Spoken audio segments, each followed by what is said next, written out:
This week on the Motoman podcast, we sit down with a man who has shaped the modern automotive landscape, Bob Boniface.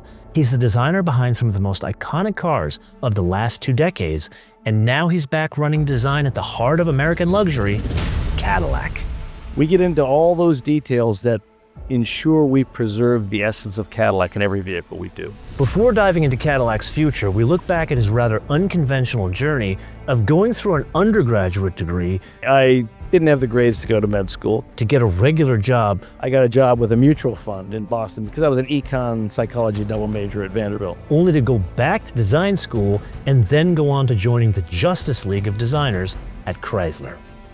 He reveals the high-stakes internal fight to get his design vision approved at Buick and the secret design philosophy that made the smaller Vista a massive hit. We thought we were in trouble, but one of our senior executives, who I'm sure you know, saw it and said, "What's that?" With the urgency of an all-EV lineup pushed off, where does Cadillac go now? Bob and I discuss the challenge of making a business case for a spiritual successor of sorts to the Eldorado, a personal car that isn't a $300,000 Celestiq and isn't another SUV. Everyone wants a coupe. I say that everyone likes the idea of a coupe, but when it comes right down to it, the vehicles they buy. But Bob's legacy stretches much further back. We dive into the creation of the 5th generation Camaro. Gen 5 Camaro. I say that was the one of the best and worst parts of my... And the story of the revolutionary car that changed Chrysler's trajectory, the 300C. The 300 was a watershed moment, a very memorable moment.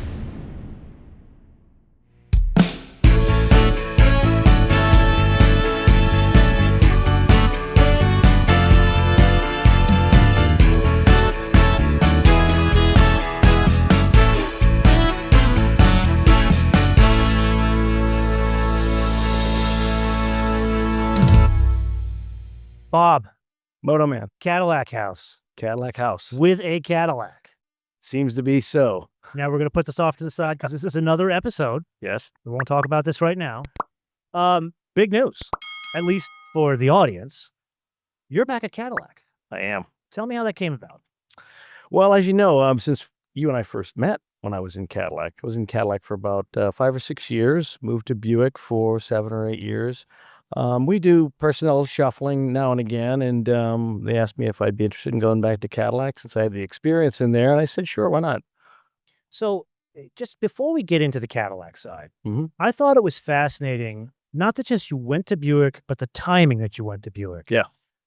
Give for the audience, what's the top 3 things you did there? Because you moved the brand in a very big way. Yeah. But what are the top 3 things?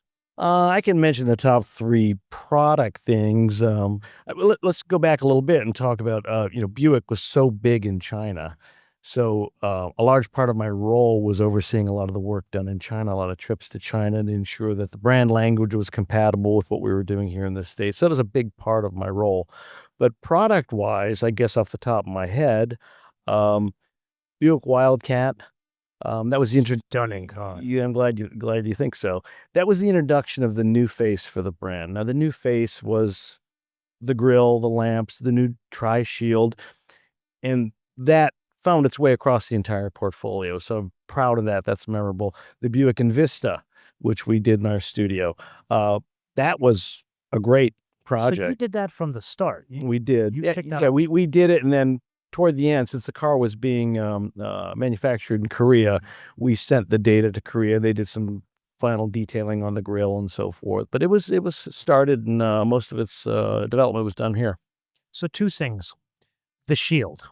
Yes, Did that originate with you in design? it And did. you had to fight uphill to get that changed? And if so, what was the fight? Yeah, something similar happened when we changed the Cadillac crest during my first tenure in Cadillac, when we removed the shield, changed the aspect ratio. We were thinking the same thing for Buick. The old tri-shield with the ring around it had been around since 1959, 1960 in some form or another. And one of the designers in the studio was playing around with a different orientation, stacking the shields next to one another, removing the ring around the outside. And normally you ease your way into that with discussions with marketing and so forth. Well, unfortunately, one of these sketches that had that new orientation showed up on a senior leadership review. It wasn't supposed to be there. And one of our senior executives, who I'm sure you know, saw it and said, "What's that? We thought we were in trouble." And he said, "That's really cool." And so it sort of opened the floodgates. We were allowed to explore a little bit more, but that did come from the studio. Yeah. So it was a bit of Serendipity. luck Little luck, and a lot of luck. fortuitous timing Yeah. and a mistake. Yeah. I mean, we were going to elevate the issue at some point anyway. We would have just used a different forum in order to do so. Now, I think Invista is a bigger case study. I think in time, like whatever the Harvard Business School is of the future, we'll do business cases on this and the tracks. Yeah. And I've said in many episodes, I actually did a whole episode, what is GM doing right today? Yeah. And it was all about that and the C8.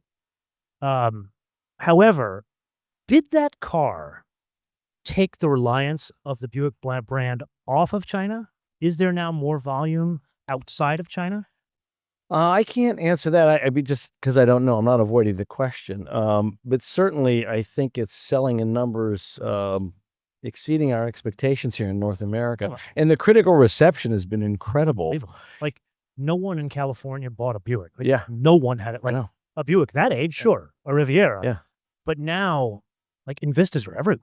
Yeah. I mean, a couple of my kids, my niece wants one. One of her friends called and said, "Can your dad get me a discount on one of those Invistas?" It's great.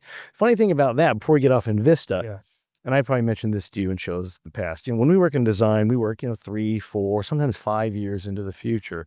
And very often when we are done with our design, we don't see it on the road for 2 years. So a lot of times, the first time I see a car that I worked on the road, it's a surprise to me. I don't even recognize it. And I remember seeing my first Invista on the road here thinking, what is that? Because it was so striking. Because, we look at the vehicles on the patio. The chef forgot his cake? Yeah.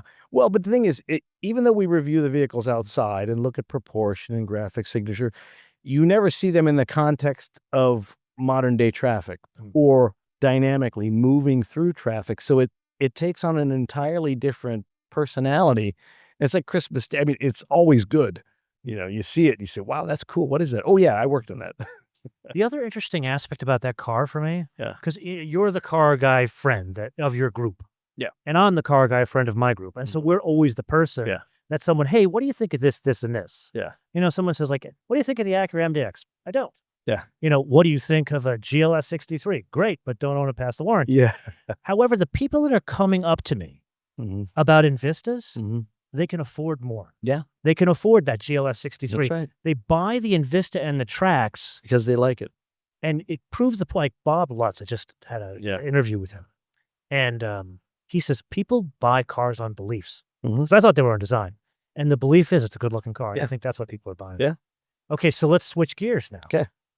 That's the past. Yes. What are the 3 big things you want to do with Cadillac? One, maintain the design momentum. And I mean that not just how we set the car up, but the visual content. We content the exterior and interior of the vehicles very well, and people have been very receptive of that.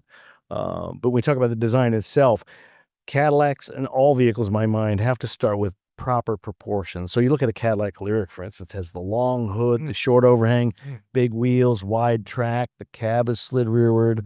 Or you think about the optic, it's almost the opposite. The windshield slid forward. Dynamic proportions, that's a non-negotiable for me in Cadillac. Tell us when you actually took the roll back over. October 1st of last year of 2024. This was a year. Yeah, so you haven't seen anything yet. new. No, you have not. So a little bit behind the scenes here.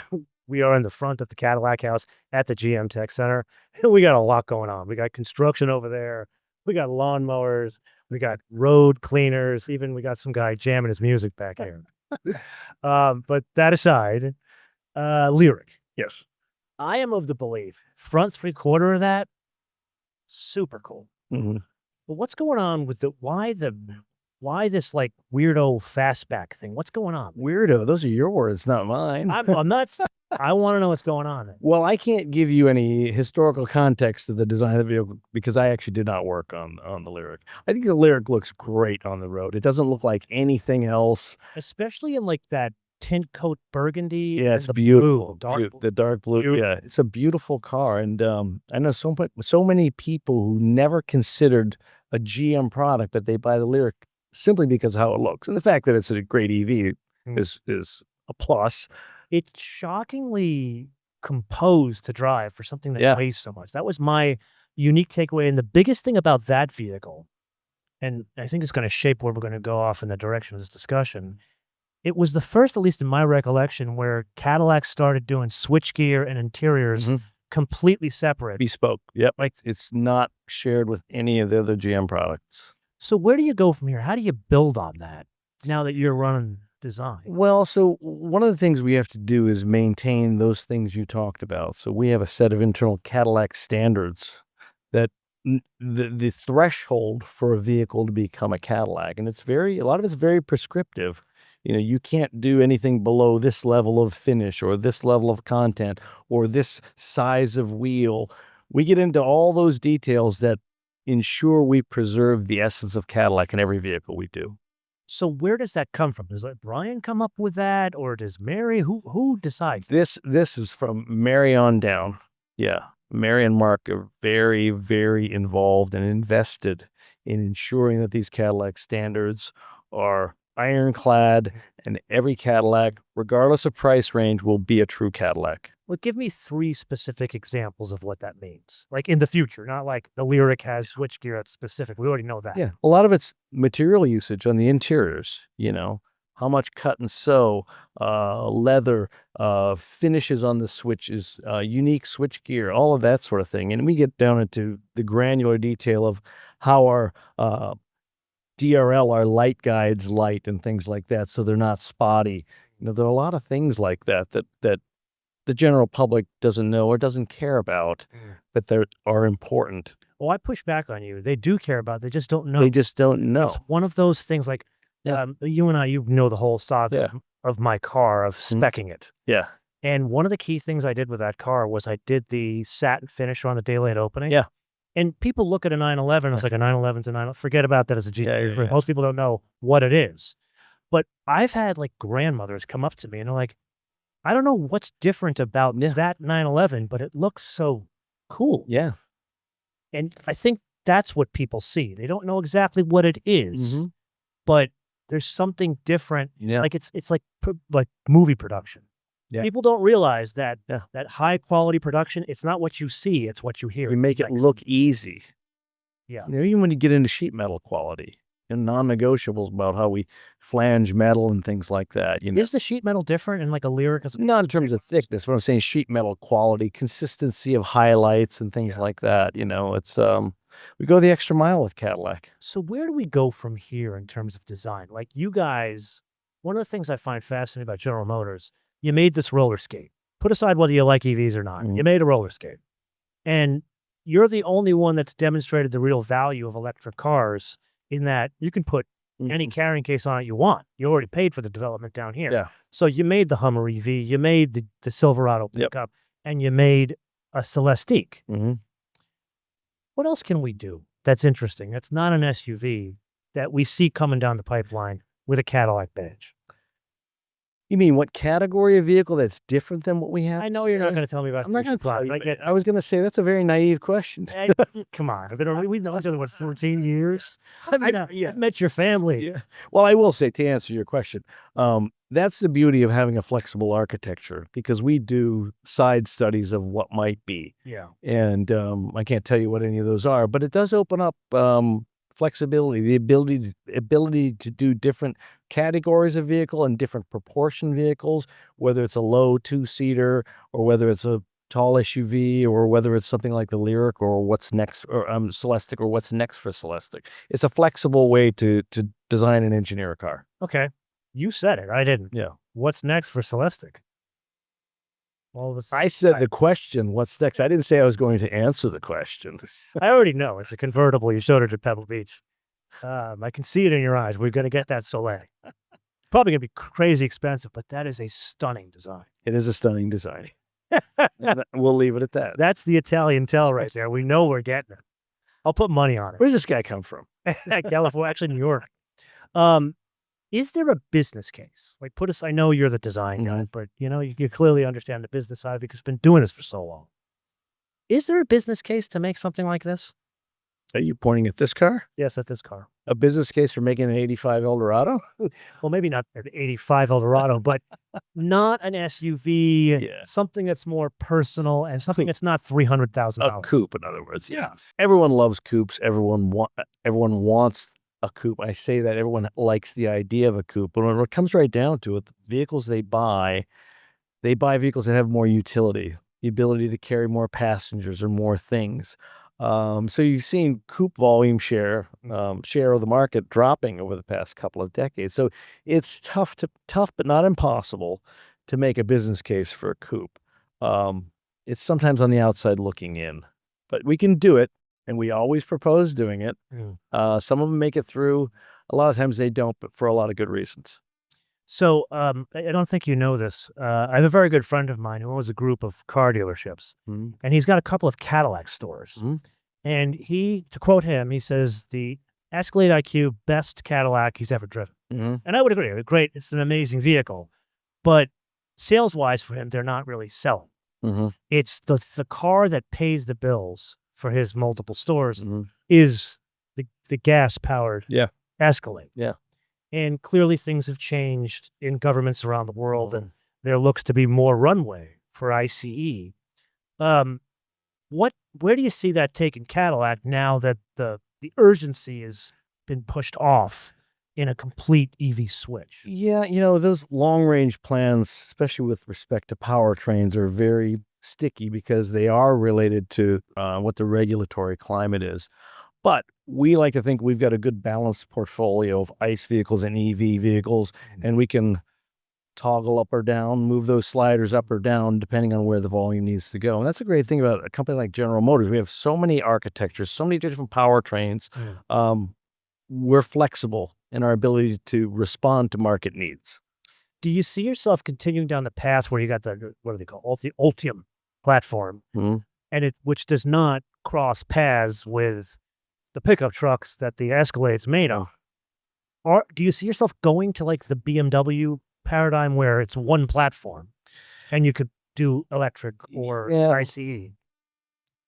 I don't make those decisions, and so I can't really comment on that. All I can say is that we build a have a larger breadth of portfolio entries than BMW does.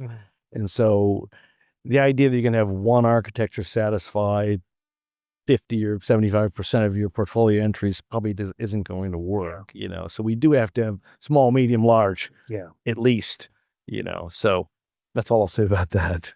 So let's switch back to your background. Now, the longtime viewers know you very well. You've been on the show many times. We hunted down Alfa Romeos when we were supposed to drive a Cadillac together. That's how we met. That's how we met, exactly. Take me back. Like, how did you become a car designer? Well, like way back? Way back, because you didn't do the Ralph. No, I didn't. You didn't hoodwink your father to get to a design school. No. Ralph. So you want to start from the beginning? Because it'll take a long time. So, well, let's go back. So, as you know, my father collected cars, and I was just fascinated with cars at a very early age. And here, one of my earliest memories, and it has to do with Cadillacs. My dad had a 66 Cadillac that he bought brand new. I never knew that. Yeah. I thought he did. His still was in a Ford station. No, 66. He had that too, but 66 Cadillac is still my favorite. But I remember we had a babysitter when I was about as tall as a grill because she drove a 60 Cadillac. I don't know if it was just a sedan DeVille or something. And the grill was made up of all these little individual bullets, and it was about this high. And I remember sticking my fingers in that grill. It was this early Cadillac imprinting. So even early on, I was into cars. But anyway, back to my father. He collected cars, and he used to have all of his owner's manuals in his library or whatever. And I would just start drawing pictures of everything in his owner's manuals, and I was obsessed. I drew cars all the time. But my dad wanted me to be a doctor, and so went and studied liberal arts. Tell the audience how many doctors are in the Boniface family. Most of them. I don't know. You're the black 6 or 7. Yeah. All of us here at Moto Man are super excited to not only have the podcast back, but for it to be its own show. And there we look to you for a little assistance. Can you help us grow the show? 2 really easy ways to do that. First and foremost, if you're reaching out via YouTube or other streaming platforms, you click on subscribe, notifications, or more importantly, share these episodes with your friends, especially on Reddit. Now, if you're downloading these episodes, listening via podcast platforms, we'd ask you to rate us. The good stars are wonderful, but leaving a written review would be even better, especially sharing who was your favorite guest. So with that, I am incredibly grateful for your assistance in help growing this. And now, back to the episode. But I didn't have the grades to go to med school. So I got a job with a mutual fund in Boston because I was an econ psychology double major at Vanderbilt. And so I said, well, now I have a job. I can afford to buy a drafting table and draw cars on my own. And people used to say to me, why are you in finance? Why aren't you, designing cars for a living? Well, I thought you had to be an engineer. And I certainly was not an engineer. But my sister, God bless her, sent a letter to Art Center College in Pasadena and College for Creative Studies in Detroit and said, send my brother an admissions package without even telling me. So she's the one who found the schools. So I put together a portfolio of original work, shipped it off, and got waitlisted at Art Center, but I got into CCS, so I dropped everything in Boston, went back to school for 4 more years. The part you're forgetting from the story is you actually did go to undergrad at Vanderbilt. Oh, I did, yeah. So like most designers, they'll go right to the Art Center or right to CCS. Yeah. You already had a degree. Yeah, and if I had gone right to one of the design schools out of high school, they'd have chewed me up and spit me out. I didn't have the maturity for it. It's tough. It's a tough grind, long hours, and I think having been through an undergraduate education already, having worked on my own, I think I had a bit more maturity to give my work perspective. I didn't mind working the long hours because it was for something that I believed in. But when you're an 18-year-old kid, I don't think you're in the right headspace. Some people are. I certainly wasn't. We can have a very long discussion about that and the cost of education, but that's a discussion for another day. Yeah. Give us an idea of like the steps you took once you left. Actually, first, where did you do your internship? Yeah. And then what were the steps that led you to General Motors? Oh, yeah. So after my sophomore year at CCS, I had an internship with ASC, former American Sunroof Corporation, which made the convertibles. Made the convertibles for these. It was Heinz Prechter ran the company. And it was a fascinating internship because there were some great illustrators there. There were some great designers there, but I got to see them build all the prototypes. So I learned a lot about low volume manufacturing and things like that. But one of the fun projects I got to work on there that would have been summer of 1991. Someone from GM came to Heinz Prechter and said, we came out with this new Caprice. That was the big one. Said, it's not selling well. Can you do some special packages for us? So I came up with an idea. I called it the Caprice SS. It was a black Caprice with 5-spoke wheels, 5.7 liter engine. Did this big rendering of it. We sent it off to GM. A year and a half later, the Impala SS shows up at the SEMA show. And Mark Trossel, who was head of design at ASC, he said, they built your car. So I still have the original rendering, by the way. You're going to have to share that with me because I'll put it in here. Yeah. But anyway, so that was my internship. After my junior year at CCS, Chrysler picked me up as an intern. At the end of my internship, they offered me a full-time job. So I finished my CCS degree at night, and then I worked at Chrysler for 12 years. Now, here's where things get really fascinating. After school, you went right into Chrysler about the same time as Ralph went in. I did, yeah. We started on the same day. And did Mark Trossel start at the same time? Mark Trossel, Ralph Gilles, myself, and I forget who the other one was, but the three of us started on the same day. It was like the Justice League walked through the door then. So let's talk about this. You did a number of things. You were at the Jeep studio, from what I remember. You were at the Chrysler studio. But the thing that really stood out to me the most was your involvement on the noble American sedan. Mhm. Tell us about that. Yeah, that was an interesting time because we had just merged with Daimler-Benz. And I was managing the advanced design studio at that time. And Freeman Thomas, who you know Freeman, Very well. Freeman had Fellow Porsche man. oh yeah, Freeman had just joined Chrysler in 1999, summer of '99, and we were working loosely on this rear-wheel drive replacement for the LH series car, which were all front-wheel drive. And we were doing Cab forward. cab forward, yeah. So we were Tom Gale, that was one of the last programs that he approved. He always loved dashed axle, larger wheels. And we were doing a lifted car that had more of an upright seating position, but it was more of a two-box profile. Freeman came in and immediately, he's all about heritage and looking back, not I don't want to say retro because that's a bit derogatory, but pedigree to him was important.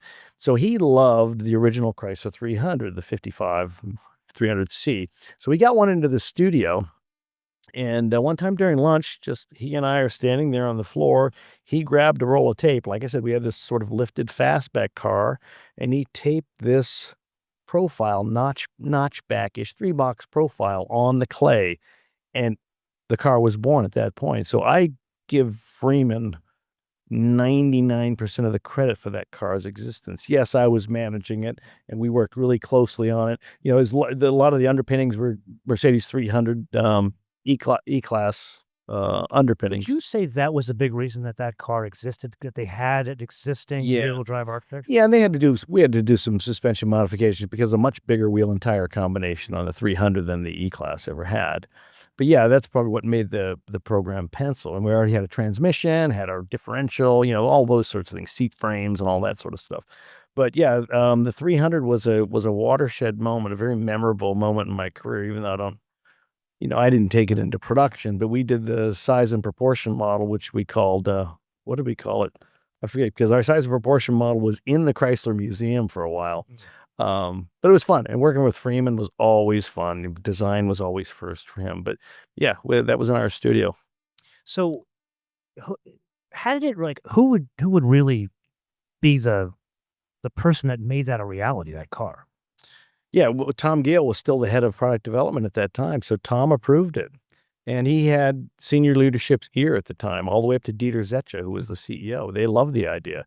They loved that it could be built with quality componentry, a certain amount of sharing with an existing vehicle, and it was truly American. It had a point of view. It was, and you think about it, Chrysler wasn't selling cars really back then. You saw a lot of town and countries, but that car just took the market by storm because it was such a clear idea. I would argue it changed the history, transformed Chrysler to a different trajectory. Yeah. It was like the theory of sliding doors. Yeah. They went a different sliding door in that case. Mm. Then you went to General Motors. They did. Now, General Motors, you had a couple of interesting projects that you are not necessarily well known for. What's like one example of that?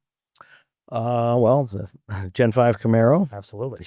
So I say that was the one of the best and worst parts of my career, not for any bad reasons. We worked on that car in my advanced studio here at GM for about 18 months. And it was an idea that I pitched really hard with my team. And it got approved as a concept car. And I really wanted to take it into production, but they had us working on some other things, Chevy Volt. And so they gave the production work to Tom Peters to finish. Yeah. And Tom's a great guy. I love Tom. He did a great job on the car. But we got I had probably the same level of involvement of that as I did with the Chrysler 300. Basically, you get the size and proportion right. Yep, that's pretty much what it's going to look like. Go. Now, I noticed you drove past something there. You're not just a talented and famous car designer. You're a movie star. Oh, yes. Yes, I am in the Internet Movie Database. Yes, you are, sir. Do you have your SAG card? I never got a SAG card. Never got paid a dime. You got to take that out with Chelsea, I think. And then fascinating history here. So, Tom, great guy. Yes. Who was just in our episode of Cars in My Yard. Mhm. Both he and his wife, Yep. Carolyn.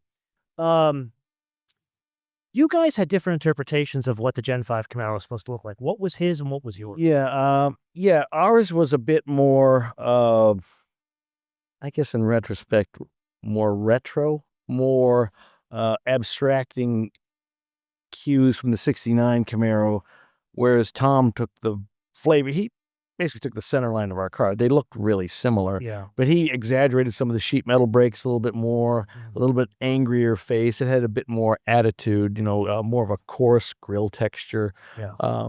His looked meaner, probably, which is probably appropriate. But we worked really well together. It was Great guy. Yeah. Interesting history. I mean, Texas Instruments, Yeah. like crazy history with this guy. And when I was in school, everyone wanted to be Tom Peters. Because, he was the No, generation why is ahead. Because he had the best work. His sketches, he had the best sketch style in the industry. I would think everybody would want to be Tom Peters because his daughter has a cooler car than him Yeah, but that she built. back then she wasn't driving. I don't think that's true. And then let's fast forward a little bit. Yeah. I know this is going to sound ridiculous compared to Chrysler 300Cs and the importance of the Camaro, but CT6, man, Yeah, that was a huge deal. it was a huge deal. Explain, like, people laugh at me when I say that, but explain why that was a huge deal. For a couple of reasons. We were moving, CTS was really the highest spec, the highest category of sedan that we were doing at the time. So this is a step above that. And even bigger than that, it had a lot of firsts for General Motors, in a lot of cases, industry first uses of aluminum castings, aluminum stampings. That car was something like over a foot longer than a CTS, but it's lighter weight than a CTS. So it was a lot of new processes that we had to work around. But I just loved the proportions of that car. I think to this day still are outstanding. It looks fantastic on the road. It's been, and we stopped making it obviously, but it was like almost 10 years. It was 10 years ago that we introduced that car. It still looks good. So a little bit behind the scenes. This is, I think, the 6th time the street cleaner has gone by and cleaned the same exact street. I think, what's the old saying? Man makes plan and God acts. And God is laughing at us, my friend. We like to keep our streets shiny here. You are, man. The tech center's where it's at. Do you know the history of this building? Yeah, a bit. Tell me what you know about it. So apparently, this is the Cadillac house. If you buy a Celestiq, this is where you come to spec it. Actually, I spec'd I had a CT5V black one. Well, people don't realize, for a short period of time. I spec'd it with the woman here. Oh, you did? Yeah, and it was like the forerunner to the Celeste. It was the test drive to the Celestiq setup program. Anyway, this used to be the executive. It was a lunchroom. That's why I was going to say I didn't know which part you were talking about. Yeah, but when I started here, it's going to sound terrible. It was a Quiznos sub store. You're kidding. It was. So the same place you buy a $300,000 car. That was a long time. It was 20 years ago. Okay, so let's switch gears a little. So the CT6, I think, was kind of like a wish list car for not just you, more for Travis. Travis Hester was the engineer on that car. Travis and I worked really closely on that. Things like you could Swiss cheese the suspension, the pieces. It was prettier underneath. Yeah. And you did do a really good job with especially dash to axle on that car. Let's future now a little bit. Give me I'm not asking for future product because I know you're not going to tell me. Give me what's like Bob's wish list. And I'm not talking about tactile feel and that kind of stuff. Yeah. What's your wish list? You mean what kind of car? Kind of car, where you see Cadillac in 5 years. Like dream. Sell me the dream, Bob. I wish I could give you an interesting answer to that. But, every day I come in and there's new opportunities for either concepts or even work, even the F1 team, things change so quickly in Cadillac that I don't know where it's going to be in the next couple of years. I mean, the good things, the surprises hit us all the time. And where do I want to go? I always want the wheels to be bigger. I always want the proportions to be more dramatic. I always want the cars to be faster and handle better. I guess the point, I'm not evading the question. I want every next vehicle I work on to be better than the last.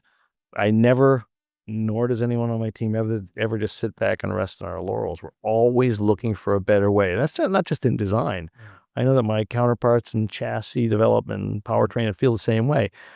We're always looking for that next improvement.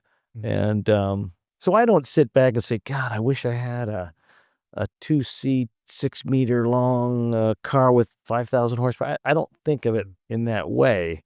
I just every day trying to improve things, and every once in a while come up with maybe a new light signature or a new grille shape or a new surface language for the fenders and so forth. Those are the types of things I look at in the future. That sounds kind of boring, but that's the way I function. Is it my imagination, or is there more, how do I put it, pressure from the top because you're at Cadillac? Yes. Okay, 100%. give me an example of that. On everyone. Well, I can't give you a specific example. I'm just saying that there's, and rightfully so, more senior leadership scrutiny. Scrutiny is probably not a good word. Involvement in Cadillac, because it is supposed to be the pinnacle of what General Motors can do, and it's earned that place in the market and under the GM umbrella. So of course they're going to be looking at what we do.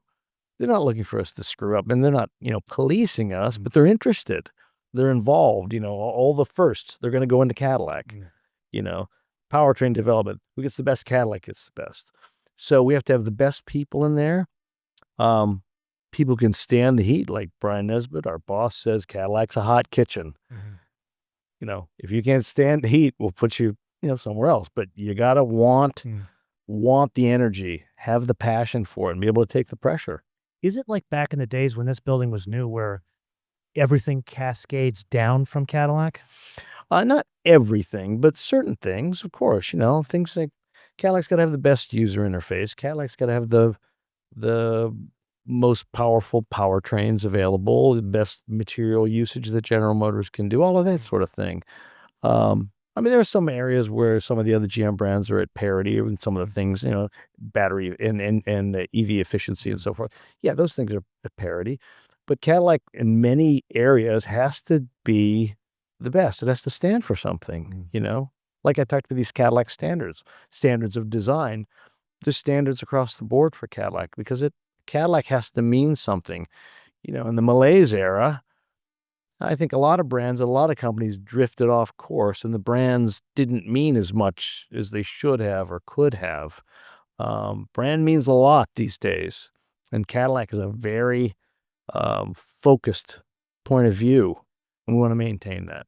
Do you feel like you have a heavier lift from when it was given to you, or do you feel like some of that work has already been done? That's hard to say, only being a year into this Cadillac Part 2. You're learning it. There's a lot to learn, because it's so much different than it was 6 years ago when I was here, or 8 years ago when I was here last time. Is it getting harder? I wouldn't say it's harder, but there's new challenges every day, and that's not a non-answer. Literally every day I come in the door, something else happens. Oh, okay, we have to prepare for that. That's the nature of the business. So you've been on the show before. You know how we normally close these episodes. However, I want to save that for the next time we get together, when we go a little bit more into your history, a little bit more into the car show. Here, I want to give you the floor to turn this around to the audience. And what do you want? What do you want feedback? Because the audience they're very vocal and very honest. What feedback do you want from the audience on the direction of Cadillac? We've done that before, and everybody just wants a high-powered coupe. No. Because remember in that Buick, okay, what he's referring to is we did an episode on the Wildcat. Yeah. And of course, everybody wanted that. Yeah. No one wanted the, what is it? The Enclave. Yeah. And what I said in that episode, I'm going to say the same thing here. You can't ask for a diesel brown station wagon with manual transmission and corduroy seats, or a coupe with the same spec. Yeah. Realistically, I think you should give him that caveat and then open the floor to them. Well, you've taken away all the things that I, as a viewer, would ask. Well, they got to see your Cars in My Yard episodes and see your collection. They see you have the brown diesel station wagon with corduroy seats. So ask them what kind of car they'd like to see from Cadillac. Well, not just car. What direction do they want to see Cadillac go? Like where do you see Cadillac in 5 years, and you would call it a success? Yeah. Because I feel like I asked you specifically, do you feel like it was at a good place. Did it pick up? Mhm. Did the baton get passed you with some of the work already done? I would argue some of the heavy lifting was already done. Yeah. And in the form of lyric, the Mhm. fact that, I mean, you're not going to make any money on Celestic. It's just not going to happen. But That's not the point. exactly Yeah. that's what these guys want. Mhm. They want something that shows we're Cadillac. Yeah. So, how do you encapsulate? What do you want to hear back from the audience? I would like to know more about what your viewers think about a Cadillac flagship. What form could a flagship take? Celestic is one form. What are some of the other forms it could take? I mean, does it have to be a Rolls-Royce competitor? Should it be a two-seat roadster? Should it be a four-seat? What kind of vehicle do your viewers think is a true Cadillac flagship, or is Celestic it? Okay. You heard the man. This is literally the emperor of Cadillac design, so he can make it happen. He's also a magician inside these car companies, so he can handle, I think, Brian well and getting it to become a reality.